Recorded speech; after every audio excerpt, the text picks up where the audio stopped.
Oi, amigos, amigas do Facebook, já estou aqui nos estúdios da Cidadania, nos organizando aqui para começarmos os 60 minutos. As notícias já estão aqui, todas selecionadas, e estaremos daqui a pouquinho falando dos estúdios para vocês aqui, tá ok? Estamos já compartilhando este vídeo com outras páginas aí, o pessoal já está chegando.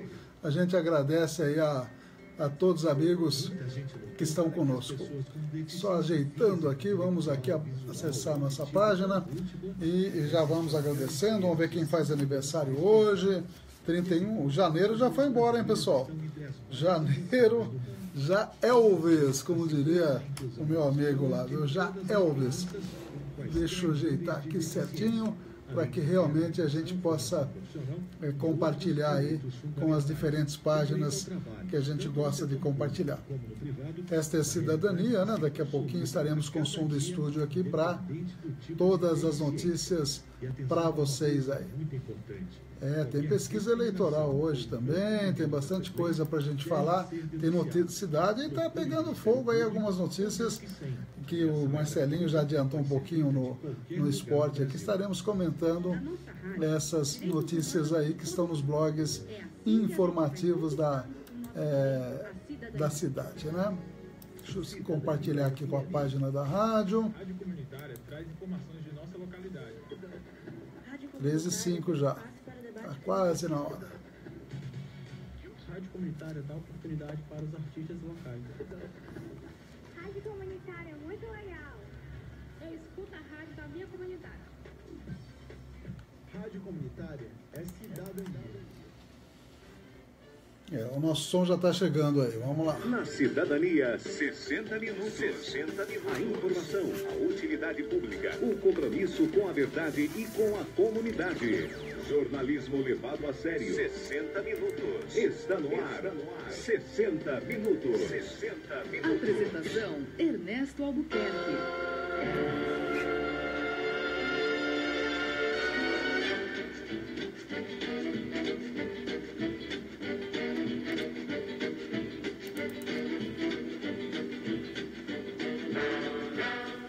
São exatamente 13h06. Eu sou Ernesto Albuquerque, estamos aqui na Cidadania FM, juntamente com Oswaldo Titonelli, manuseando o som aqui da Cidadania, e estaremos mostrando as notícias do dia. O pessoal já está chegando no Face, o pessoal já está chegando no www.radiocidadania.com.br, também está chegando através dos aplicativos e principalmente no 104 nas ondas hertzianas da Cidadania FM. Bonito isso e novo, hein, Titonelli?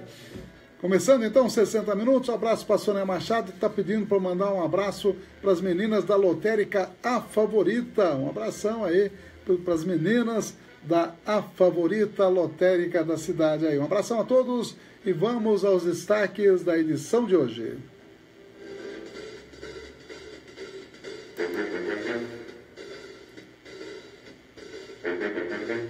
Os apoiadores culturais, as importantes empresas aqui ao nosso lado.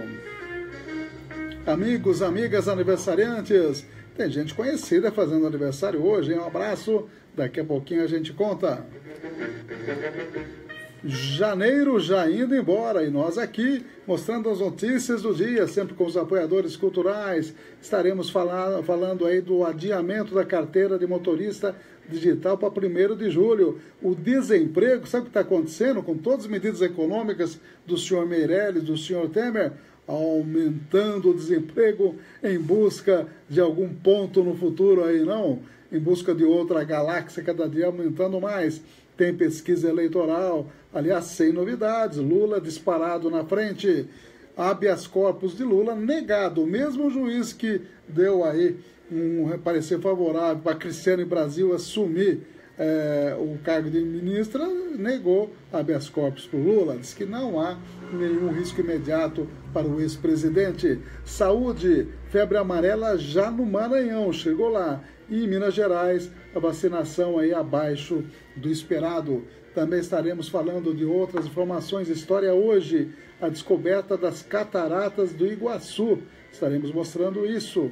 E uma entrevista, se der tempo, no final do programa, sobre a questão da segunda instância e a questão da prisão nessas sentenças. Tudo isso aqui na Cidadania e também as notícias da cidade, a partir de agora, apoiadores culturais. Cidadania FM, 60 minutos. Clínica de Vacinação, Largo São Benedito 103, fone 3732-8676, Centro, Avaré. Cidadania FM, 60 minutos.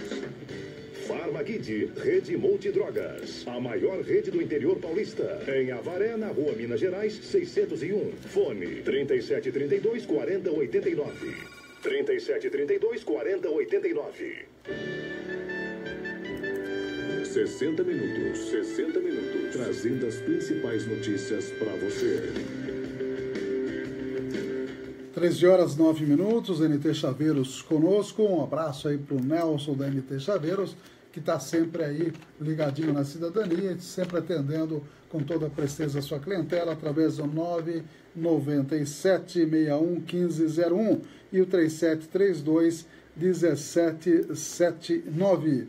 Também temos conosco a UDI Ressonância, toda a equipe lá, Dr. Ronaldo Abdala, fazendo com muita competência, muito profissionalismo, as ressonâncias magnéticas na Rua Mato Grosso, número 800, pertinho da Santa Casa, 3732-3264. E o Miranda Tax também com muita competência, muito profissionalismo, atendendo a todo mundo pelo 997-29-9608, pelo WhatsApp. Você pode agendar uma viagem para qualquer ponto do Brasil, com todo o conforto, toda a segurança, preço justo. É o Miranda Táxi aí, sempre atendendo com muita cortesia. Atender com muita cortesia é bem antigo, né? Mas é bonito, né? Tá que nem um amigo nosso aí que também com toda a cortesia atende no seu estabelecimento comercial. Antigamente tinha até uma farmácia cortês, né? Exemplo de cortesia até no nome. Um abraço para nisso, né, para Vitória Cortês, que foi vereadora conosco aí lá na Câmara Municipal de Avaré. Então, mandando um abraço para os aniversariantes também. Vamos primeiro aqui os amigos da nossa agenda, Aline Vicentini, Paulo Carlos Faria, Cleide José Adalto Rosseto, aniversário de casamento, Marialva Biazon, está aí, fazendo aniversário, vereadora, tivemos com ela de manhã, virou vovó pela segunda vez, viu, Tonelli? Agora uma menininha, parabéns aí para toda a família, para as filhas da Marialva, que estão com o nenenzinho novo. Bruno Emanuel Viveiros, Carmen Pisa, Rodrigo, deixa eu dar uma olhadinha, Rodrigo Javaro e Lucélia, né?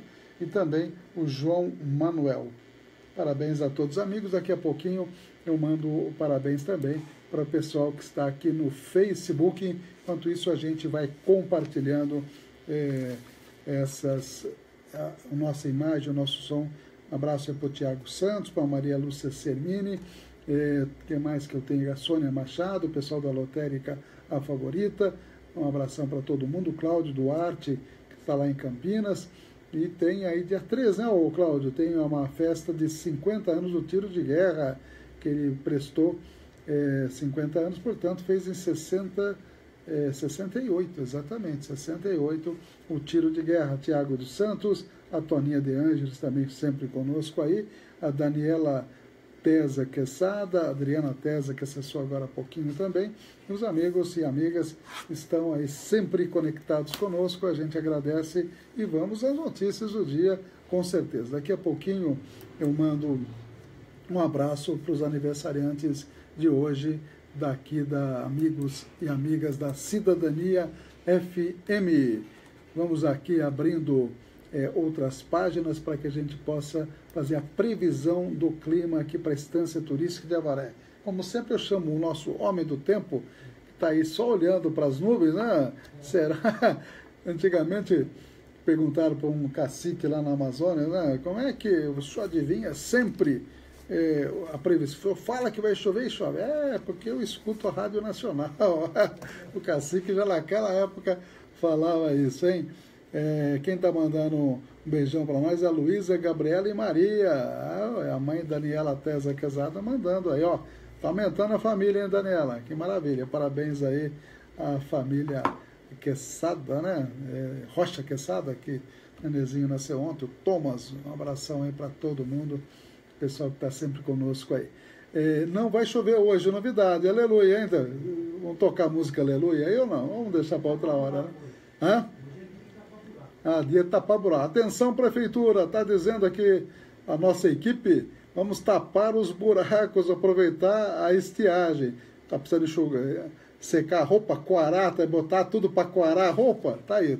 Hoje não vai chover, segundo o clima-tempo. 14 de mínima, 29 de máxima, 45% umidade relativa do ar e 92% a máxima umidade relativa do ar. Hoje, 6h54, o nascer do sol, e 20 horas e 3 minutos o pôr do sol, naturalmente, no horário brasileiro de verão.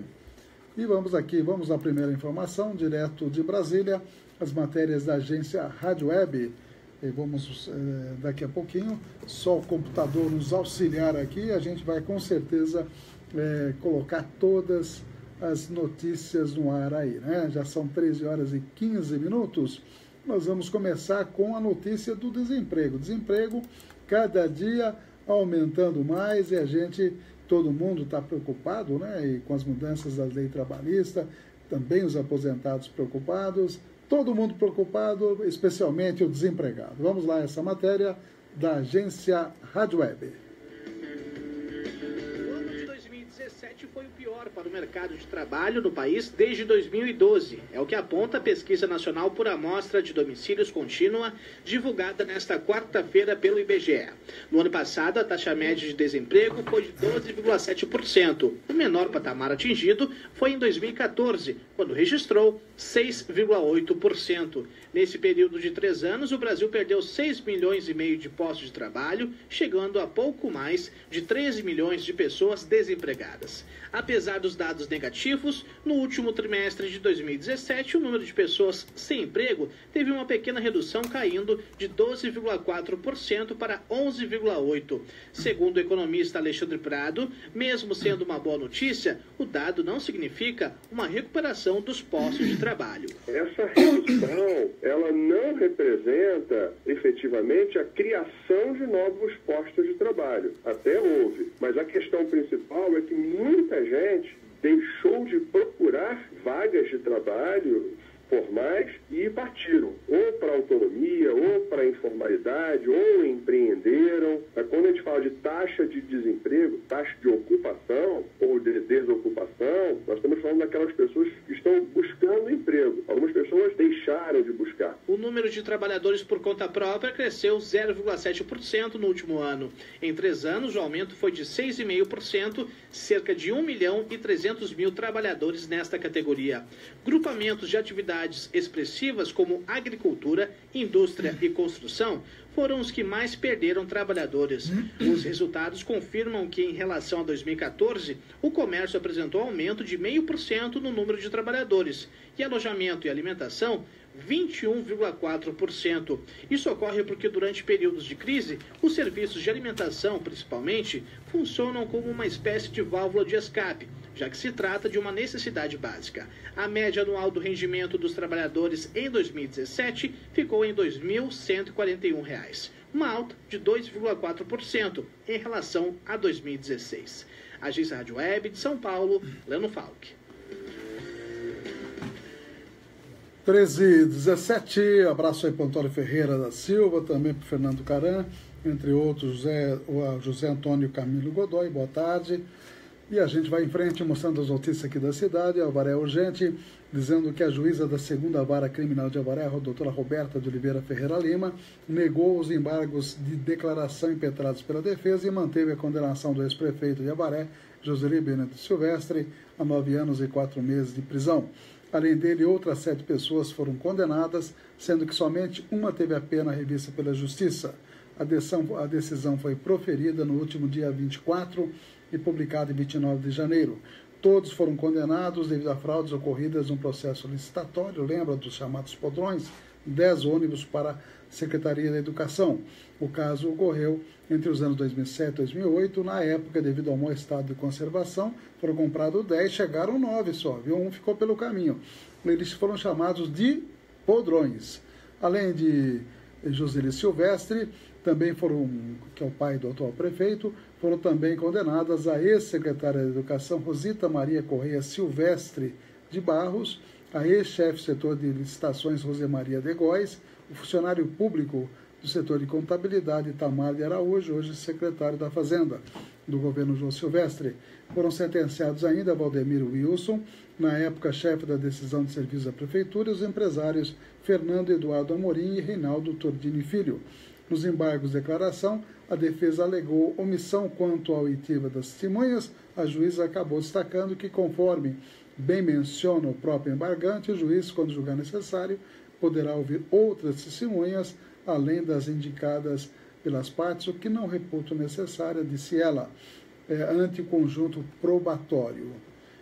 Também ela passou a declarar somente para ficar constando a partir da dosimetria do réu Valdemiro Wilson Garbellini. A pena dele passou a ser de 5 anos e 6 meses de detenção. Os empresários Fernando Eduardo Amorim e Renato Filho acabaram sendo condenados a 6 anos e 8 meses. Pegou todo mundo em primeira instância. Naturalmente, quando é a primeira instância, tem todo o direito de recorrer à segunda instância. No caso do ex-prefeito Joseli Silvestre, ele continua preso em regime domiciliar desde o fim de dezembro de 2016. Portanto, se mantém aí, naturalmente, a prisão domiciliar do ex-prefeito. Mais informações: vídeo pode comprometer mandato de vereador de Cerqueira César. Problemas aí com relação a Cerqueira César.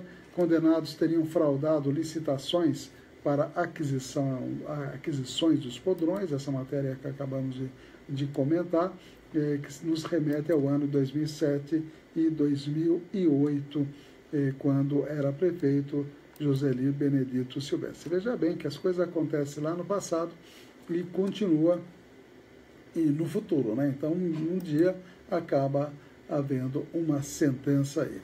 E, naturalmente, como eu disse, tem todo o direito de recorrer a instâncias superiores. Secretaria demite assessor técnico após 40 dias de trabalho. Matéria que está no Jornal do Ogunhê e também no Avaré Urgente. A Secretaria de Esportes de Avaré semi-demitiu no último dia 17 de janeiro o assessor técnico Daniel Gomes Cruz, conhecido como Dani Boy, que trabalha como sonoplasta aí de Rodivaldo Ripley na Mix. Ele ficou pouco mais de 30 dias de trabalho. O servidor comissionado teve pouco tempo para mostrar o seu trabalho junto ao esporte, já que em dezembro a paralisação da maior parte das atividades esportivas da Secretaria. A Avaré Notícias é o site que publicou. Segundo o portal da Transparência, o servidor foi admitido em 6 de dezembro de 2017 e demitido no último 17 de janeiro. 40 dias de trabalho apenas. Daniel recebeu um salário bruto de R$ 1.790,12, com alguns descontos. Finalmente teve depositado em sua conta o valor de R$ 1.633,48. Dani Boy, ou Daniel, né, Gomes Cruz, é conhecido por seu trabalho junto ao comunicador Rodivaldo Ripley e desempenharia o trabalho junto ao atual secretário de Esportes, Leonardo Ripley, que é filho do comunicador. Coincidência? Aulas suspensas no final de ano. Um comunicado emitido pela Secretaria de Esportes e Lazer no dia 21 de dezembro suspendia as aulas de natação, hidroginástica, basquete, futsal, futebol e handebol e atletismo. A nota também informava que os locais de treinamento receberiam serviços adequados visando ao bem-estar dos atletas. Portanto, sem atividades nesse período da Secretaria, período que o Dani Boy foi contratado. Né? E, estranhamente, 40 dias tem... Estranho, né, Tutonelli? 40 dias, de repente, foi exonerado. O que será que aconteceu? Não? Fontes ouvidas pelo site Avaré Notícias disseram que Daniel, ou Dani Boy, não foi visto no ginásio Quinegrão, sede da Secretaria de Esportes, durante seu período de trabalho, e se surpreenderam com a notícia da contratação e da demissão relâmpago do servidor em tão pouco tempo, Leonardo Rippoli não atendeu as ligações aí dos diferentes blogs para explicar esse imbróglio que naturalmente tem que ser justificado publicamente. Por que contratou e por que demitiu com um período tão curto assim. E, aliás, lembramos que o próprio senhor Rodibaldo Rippoli está aí com um imbróglio de uma campanha que ele fez e que não teria repassado a integralidade do arrecadado para a pessoa beneficiada. Então, isso está também no jornal do Gunhê, esperando ser esclarecido, esperando ser definido o que de verdade pode aí acontecer.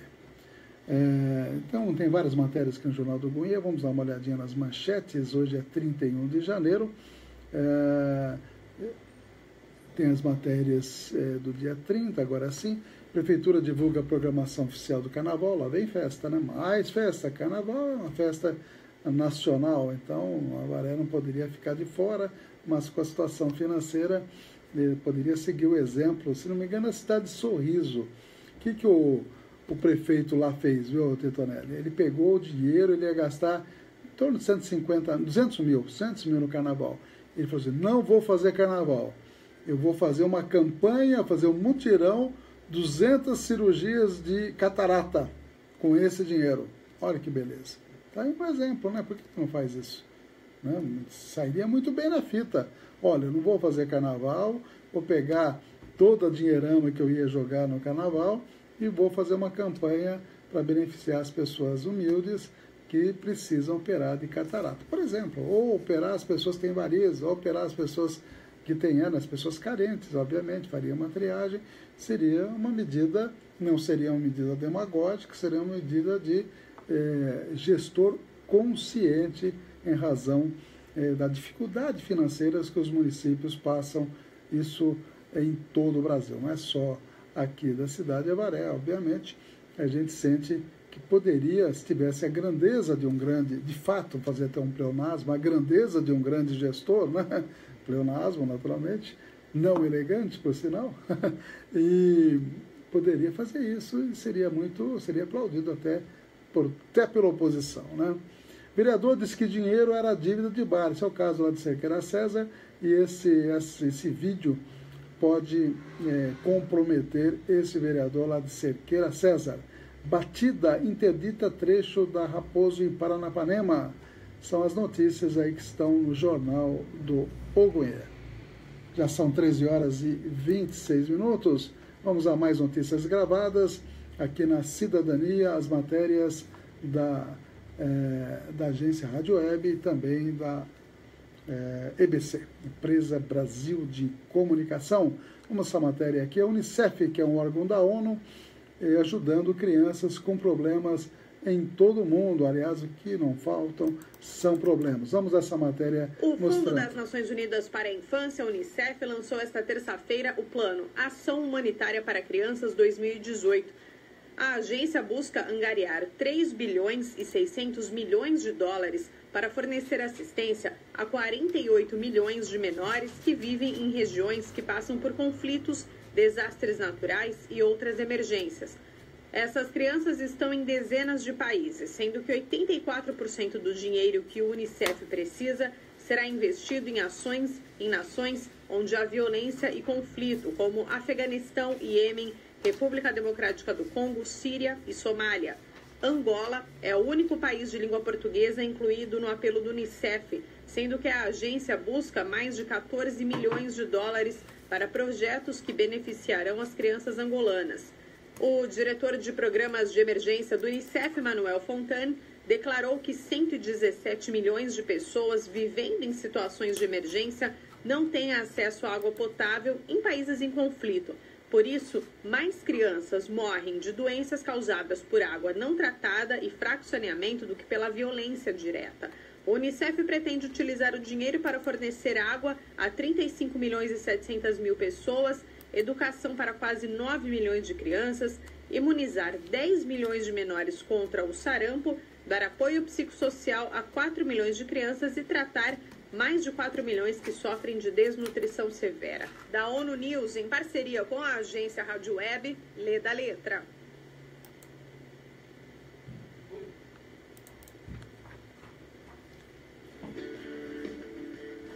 13h28. A Pera tem os cintos, o piloto sumiu. Vamos lá, continuando aqui as notícias da cidadania. Abraço para Janaína Cubas, Roque Melo.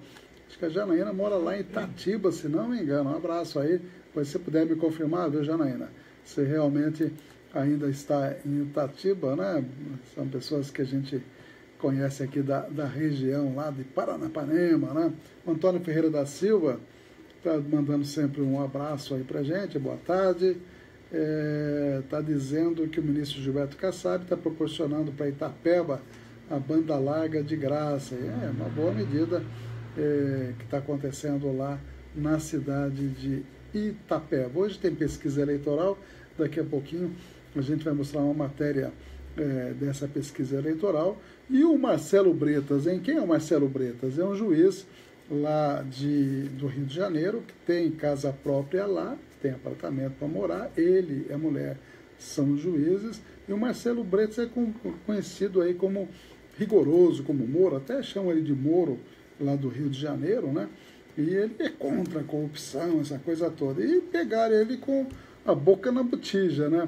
Ele conseguiu, através da justiça, né? E a sentença parece que foi dada por gente, por juiz, que tem também essa vantagem, casado com uma juíza, e ambos têm aí o auxílio moradia de R$ 4.700, dá quase R$ 9.000, somado marido e mulher. E ele tem, no caso do Marcelo Bretas, apartamento ou residência no Rio de Janeiro. Como é que vai receber auxílio moradia? E tentou no Twitter, onde ele tem 30 mil seguidores, tentar justificar que era legal, que ele poderia ter auxílio moradia, tanto ele quanto a esposa, ia ganhar quase R$ 9.000 ambos de auxílio moradia, sendo que tinha imóvel próprio no Rio de Janeiro, que estava alugado. Olha só que absurdo, doutor Neto. Ganha mais, um auxílio moradia ganha mais que muitos professores no Brasil. Quer dizer, e muito que 92% da população brasileira ganha menos que esse valor. Quer dizer, e o cidadão combate a corrupção, né? É implacável. Esteve assistindo lá junto com o Moro, lado a lado com o Moro, A Lei é para Todos, aquele filme que foi um fracasso de bilheteria. Onde estamos, meu Deus, né? E tem um artigo muito interessante do Hélio Gaspari, que está no jornal Folha de São Paulo e também, me parece, no jornal o Globo. O Judiciário resolveu ser réu. E conta essa história do Marcelo Bretas. Marcelo Bretas. E para completar, o Marcelo Bretas, do Twitter, na conta dele, começou a ser literalmente malhado pelos seus seguidores. O que ele fez? Fechou a conta do Twitter. Pois é, veja como é que são as coisas. E apareceu aí, tem até fazendo um exercício de tiro com fuzil, com cara de bravo e tal, e de repente no Twitter não aguentou as críticas dos seus próprios seguidores. Pois é, são coisas que a gente vê nesse Brasil contemporâneo, quando você pensa que já viu tudo, viu? Você não viu nada ainda, tem muita coisa para acontecer. Vamos a mais informações, falei em pesquisa eleitoral e vamos mostrar essa matéria que fala exatamente pesquisa eleitoral.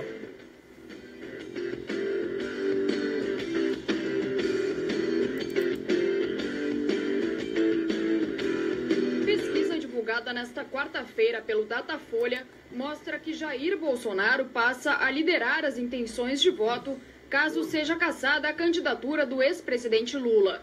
Ao mesmo tempo, o levantamento revela que a condenação do petista em segunda instância não abalou sua popularidade. Lula segue com os mesmos índices da última pesquisa, realizada em novembro, que variam entre 34% e 37% das intenções de voto. Para o professor da Faculdade de Direito da Universidade Fevale, Henrique Keski, os números refletem o impacto dos programas sociais dos governos petistas e o sucesso da estratégia de vitimização conduzida pelo PT. Então ela causa no povo brasileiro essa ideia de mito, de heroísmo. Todo o processo judicial amplamente difundido na mídia batendo e batendo e batendo na condenação, outra coisa não fez do que fazer o bolo crescer. Lula se manteve na mídia mais do que qualquer outro candidato. Nos cenários que incluem o ex-presidente, Jair Bolsonaro aparece em segundo lugar, com percentuais que variam entre 16% e 18%. Sem a participação de Lula, o candidato de ultradireita sobe no máximo 2 pontos percentuais, o que já é o suficiente para colocá-lo em primeiro lugar em todas as simulações de primeiro turno. Nós estamos falando aí de 20% do eleitorado que vai continuar apoiando o Bolsonaro. O problema que eu vejo é essa pulverização, então, da esquerda e a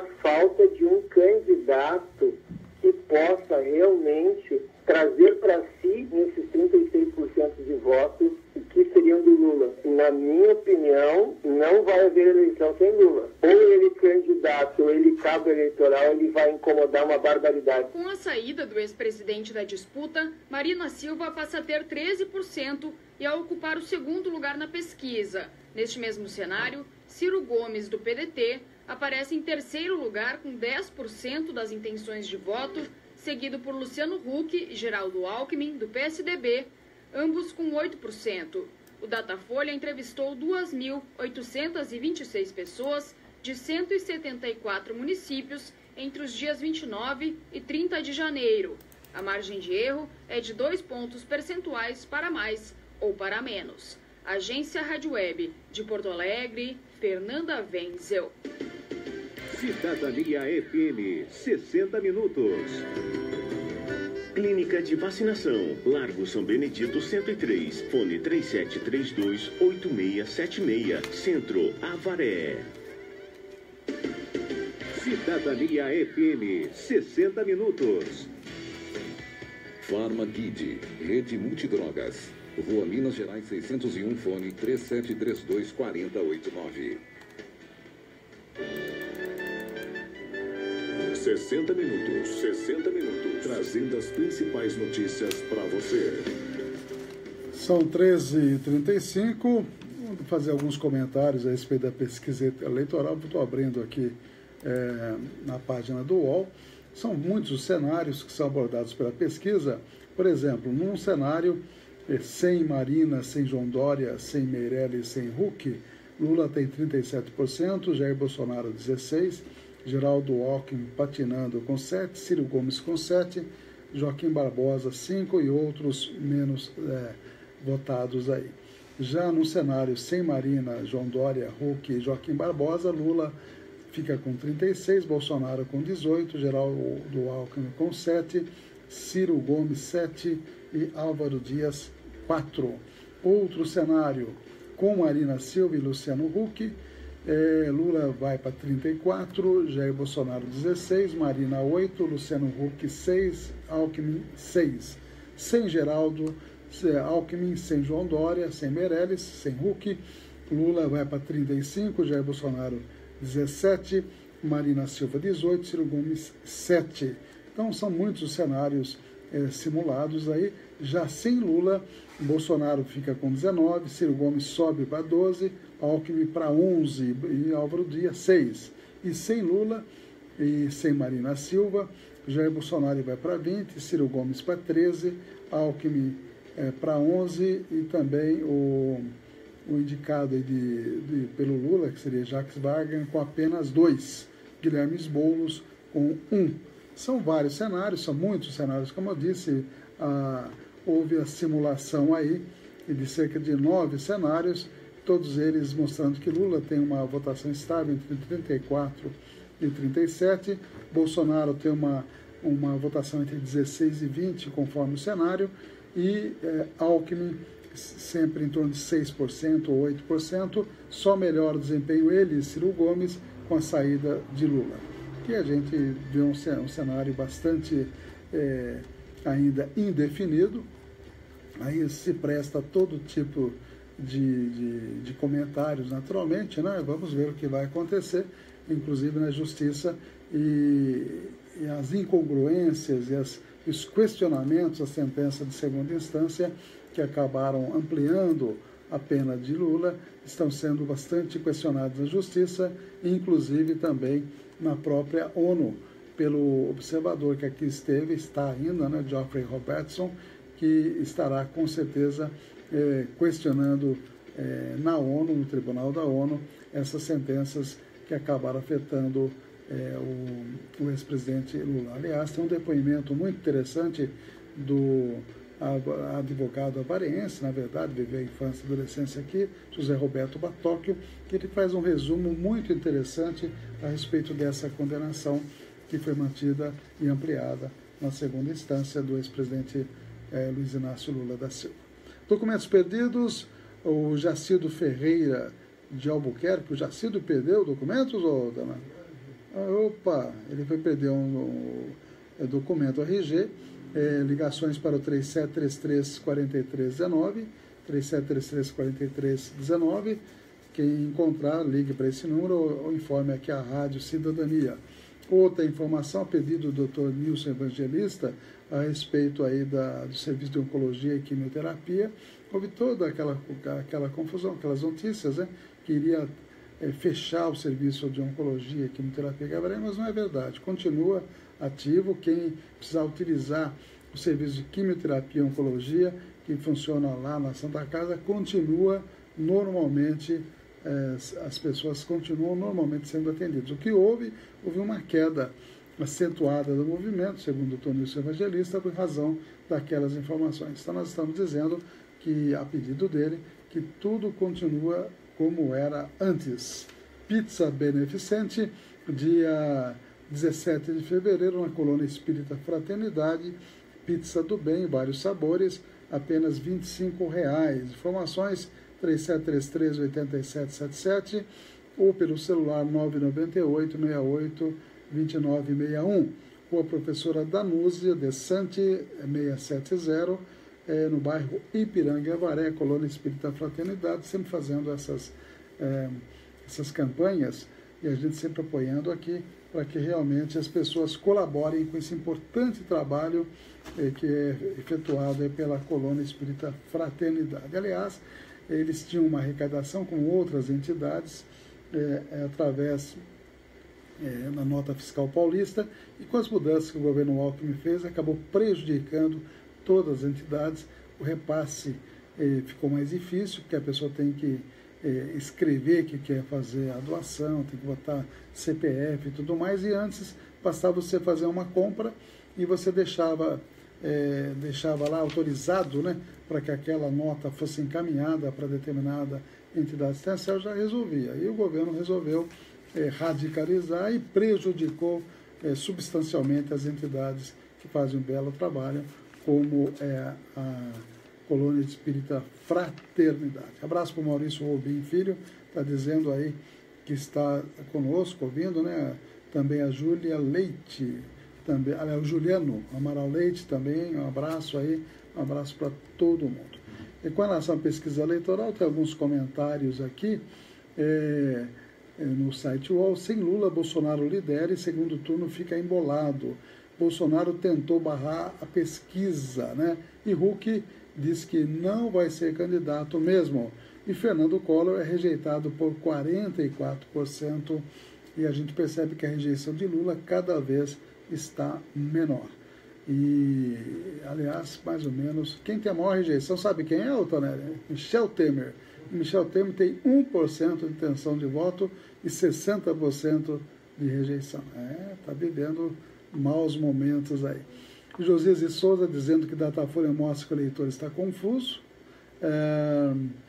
Também temos aqui, pesquisa justifica que PT insista na candidatura de Lula, está dizendo um dos comentaristas, e assim por diante. Uma fatia de nulos e brancos bate recorde, principalmente quando Lula está fora, aumenta demais os votos brancos e nulos. Marcelo Odebrecht descumpre bloqueio de bens, segundo o TCU, Tribunal de Contas da União.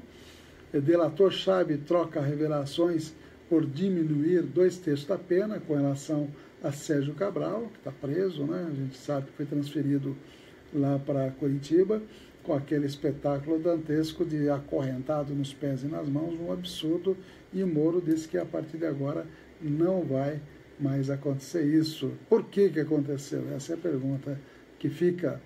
Após ser xingado em voo, Gilmar, que é exatamente o goleiro, não, viu, Tonelli? Gilmar Mendes, que é o ministro do STF, usa avião da FAB para ir em São Paulo. Não quer ser mais xingado em voos comerciais. Abraço para Paula Letícia, lá de Itaí, Valdelice Paulo também, estão conosco, Isabel Banim, a Maria Eliana Castanheira Cairala, Ana Filippini, né, Ana Vieira Filippini, Joaquim Matias Neto, Janaína Cubas e Roque Melo, e muitos outros amigos, a Marta Moratório também está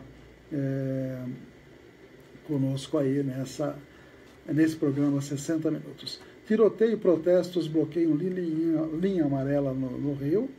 Está feia a coisa lá, não. Cada dia tem uma novidade ruim lá do Rio de Janeiro. União, Estados e Municípios tem rombo abaixo da meta em 2017. Ensino médio acumula 1,5 milhão de jovens fora da escola. E o Brasil tem muitas escolas, sabe, sem o quê? Sem esgoto. Olha que absurdo, hein? A Advocacia Geral da União pede que decisão pró-auxílio moradia para Marcelo Bretas seja revista. Tem que ser revista mesmo. Finalmente, alguém falou alguma coisa aí.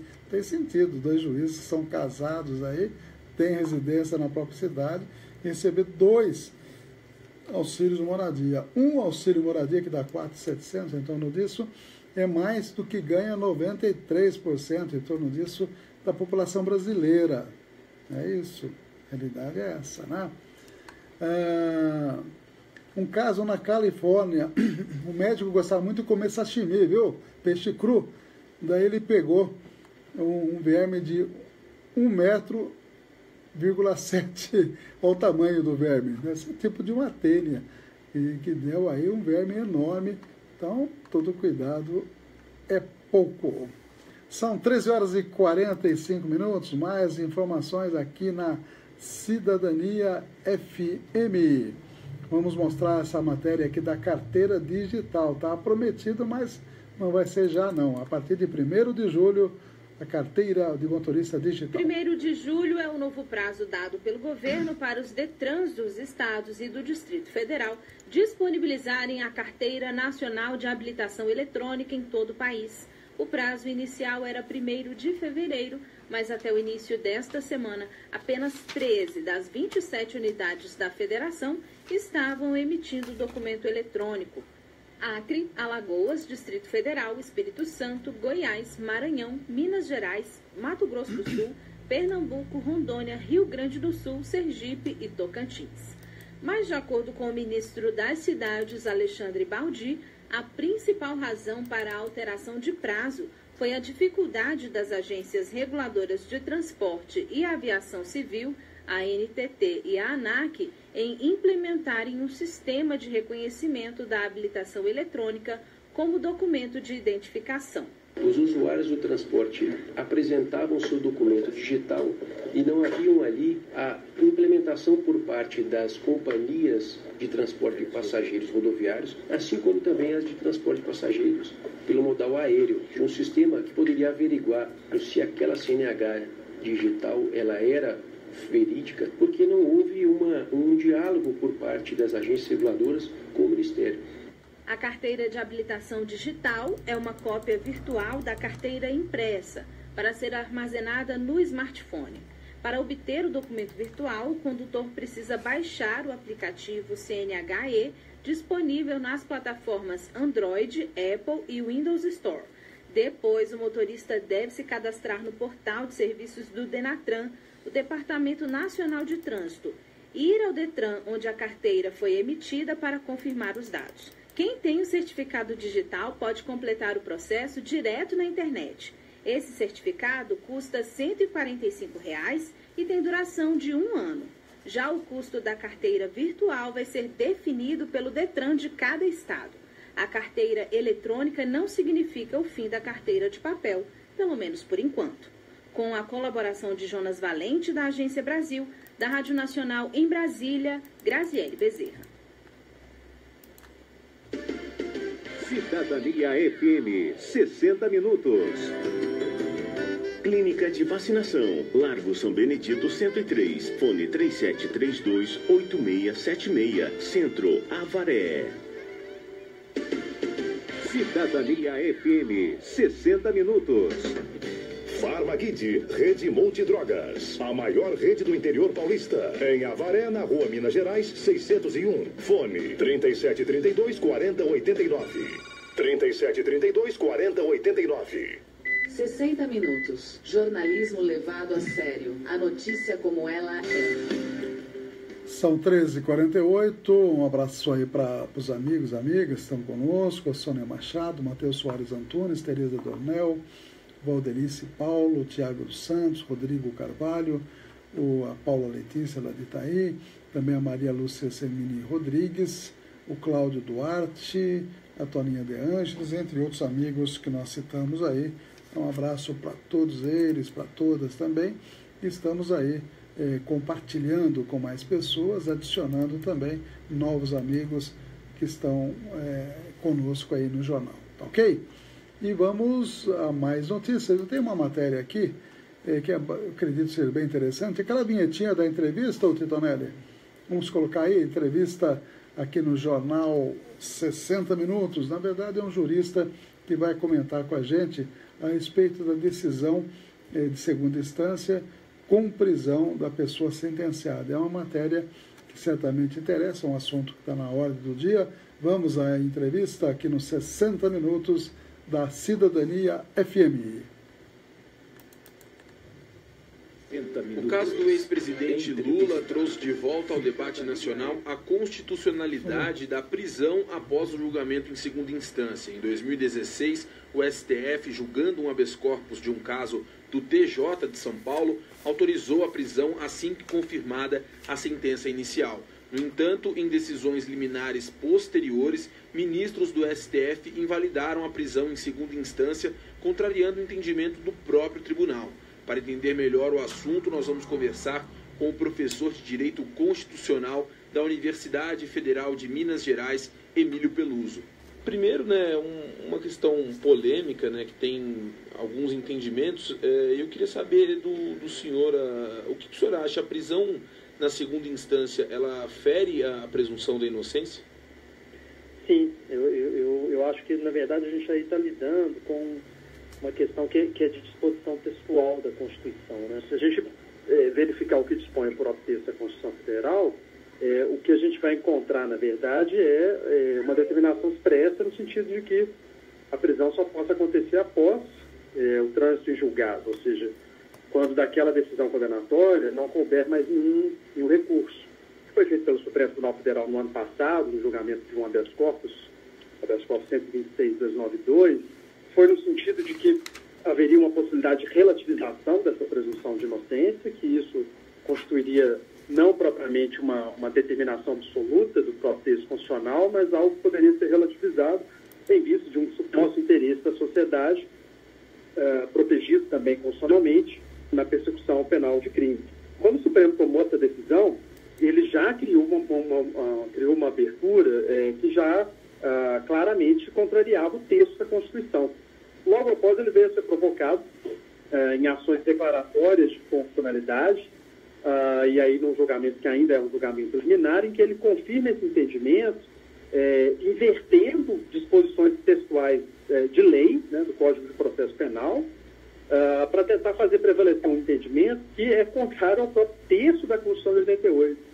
Então, o que o STF faria bem, fosse no julgamento do caso Lula ou fosse em outro julgamento, era de fato rever esse entendimento, e parece haver uma pequena possibilidade aí em discussão, já que o ministro Gilmar Mendes teria mudado de posição após o voto do ministro Dias Toffoli, Justamente a presidente do STF, a ministra Carmen Lúcia, já disse que, na opinião dela, voltar a esse tema agora pelo caso Lula é apequenar o STF, E eu queria saber justamente a sua opinião sobre isso. Você acha que esse é um tema encerrado ou não? Ainda o tribunal precisa resolver essa questão melhor e discutir com mais profundidade? Eu acho que às vezes a sociedade precisaria ser um pouco mais dura e mais crítica em relação à atuação do Supremo Tribunal Federal, essa manifestação da ministra Carmen Lúcia vem em seguida a um texto, um importante texto do professor Conrado Huber-Mendes, que saiu no jornal Folha de São Paulo, em que ele justamente mostrava como que o Supremo Tribunal Federal vinha pautando, aliás, como a presidência do Supremo Tribunal Federal pauta politicamente a atuação do Supremo, muitas vezes no sentido que é danoso à própria imagem do Supremo Tribunal Federal. Então, o que a gente vai perceber é que hoje essa manifestação, a meu ver, bastante infeliz da ministra Carmen Lúcia, mais uma vez coloca o Supremo nessa situação. Ou seja, nós não temos uma definição clara sobre se é possível ou não a prisão em segunda instância. Houve concessões de habeas corpus por ministros, como o ministro Gilmar Mendes, que havia votado no sentido de possibilidade da prisão após a decisão de segunda instância, e que depois concedeu habeas corpus para se opor a esse mesmo entendimento. Então, o que acaba acontecendo, na verdade, é que essa forma de agir de forma titubeante, né, em relação ao que deveria ser definido de forma clara e segura, né, gera, na verdade, aí a possibilidade que os jurisdicionais não saibam o que vai acontecer. E pior, em relação ao caso Lula, não se sabe o que vai acontecer nem em termos do próprio processo democrático, já que ele seria um candidato potencial. E diante de todas essas questões envolvendo os tribunais do Brasil nesse momento e também o processo todo do ex-presidente Lula, o senhor acredita que ele deva ser preso antes das eleições? O senhor acha que vai ser possível escapar disso? Uma opinião que a gente poderia dar pensando ou lendo a coisa politicamente e criticamente. Né? Eu vejo que houve uma condenação que, para mim, é insuficiente em termos de prova. Né? Há um embasamento de prova testemunhal em delações bastante, a meu ver, frouxo, pelo menos na leitura que foi feita da primeira decisão do juiz Sérgio Moro, né? E há uma frouxidão também em relação àquilo que o Tribunal Regional Federal da Quarta Região acabou fazendo. E isso tudo gera, na verdade, um problema mais amplo, que é um problema de legitimidade da atuação do Poder Judiciário. Né? O Supremo, assim como os demais tribunais, tem tomado decisões bastante criticáveis nos últimos meses. E essas decisões vêm sempre acompanhadas de outros problemas de legitimidade.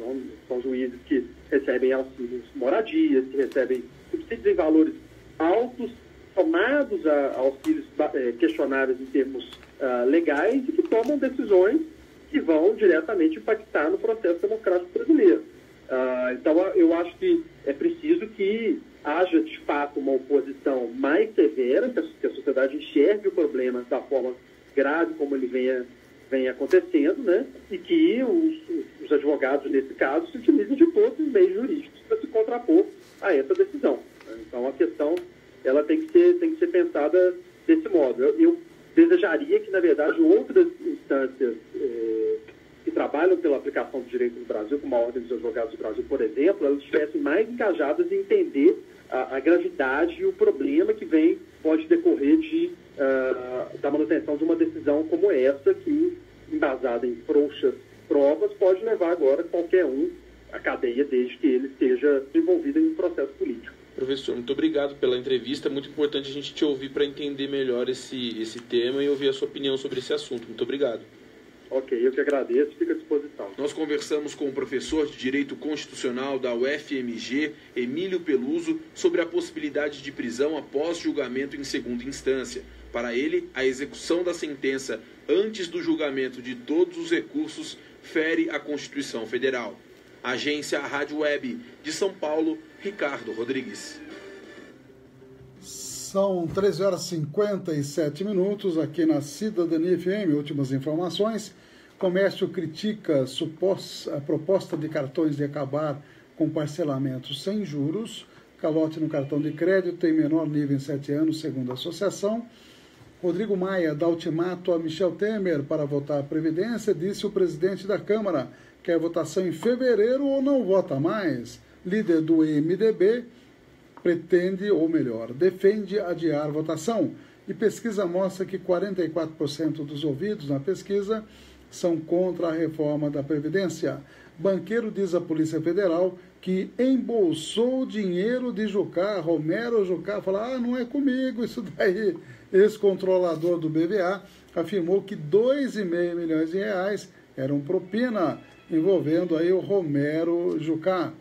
Brasileiros são presos em Miami. Casal teria lavado milhões levando imigrantes de barco à Flórida.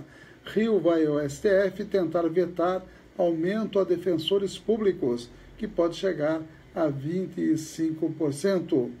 Garotinho foi encontrado numa lixeira numa favela do Rio e, segundo o PM que resgatou o bebê, ele estava tremendo muito, não era para menos. Sobrevivente de queda do Globocop tem piora e segue na UTI. São informações como esta também. Taxa de desemprego sobe em 2017 e a maior desde 2012. E para concluir, febre amarela já matou 81 pessoas no país. De julho de 2017 até ontem foram confirmados 213 casos de febre amarela no país, com 81 mortes. Veja bem, praticamente 1/3 das pessoas que ficam doentes, mais de 1/3, acabam morrendo. Veja a gravidade da febre amarela. O estado de São Paulo é o que tem o maior número de óbitos, 43, seguido por Minas, com 30 mortes. Nós encerramos hoje o programa por aqui. Eu agradeço a todos que estão nos acompanhando pelo rádio 104.9, www.radiocidadania.com.br, no nosso blog. Agradeço a todos os amigos que acessaram o Facebook. Por último, aqui nós temos o Celso Anastácio lá de Agudos, também a Darciana Martins, Arte Gesso, Luizinho Aparecido, o antigo Luizinho Veículos, e muitos amigos aí que a gente também tem que agradecer, os apoiadores, hein? NT Chaveiros, o DI Ressonância Magnética e Miranda Táxi. Hoje não tem História Hoje, que sempre aborda um tema informativo da história contemporânea, ou história, fatos mais antigos também, mas amanhã tudo volta ao normal. Uma boa tarde a todos, até amanhã com uma nova edição dos 60 Minutos. Até mais. Cidadania FM, 60 Minutos.